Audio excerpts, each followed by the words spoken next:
Are you a DepEd teacher who wants to stay true to your calling and work obediently?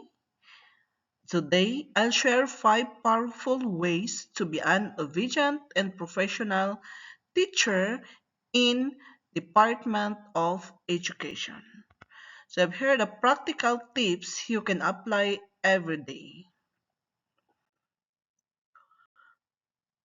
So welcome to EduZone 365, learning, living, laughing every day. So if you are new here, don't forget to hit subscribe and click the bell icon for more teaching tips and tech tutorials. First, know the rules. Familiarize yourself with the DepEd mission, vision, and core values.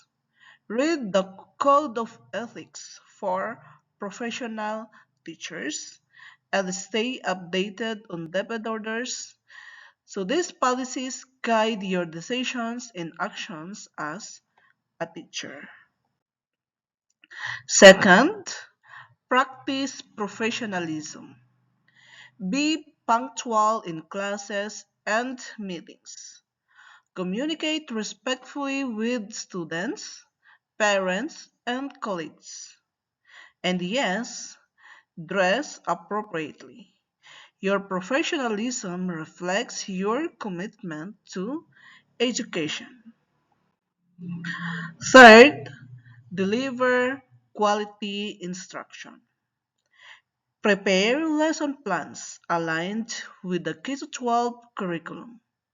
Use creative strategies and integrate technology like Microsoft 365 tools to make learning engaging and effective. Fourth, show commitment and integrity. Avoid unethical practices like favoritism or dishonesty. Be fair and transparent in grading. Protect students confidentially. Integrity builds trust, and trust builds strong learning communities. Finally, never stop learning. Join LAC sessions, attend seminars, and explore tools like DepEd LMS and Microsoft Copilot. A teacher who learns continuously inspires students to do the same. Working obediently as a teacher is not just about following rules. It's about living the values of education every day. So if you found this helpful, hit like, share this video, and subscribe to EduZone 365 for more tips and tutorials. See you in the next video.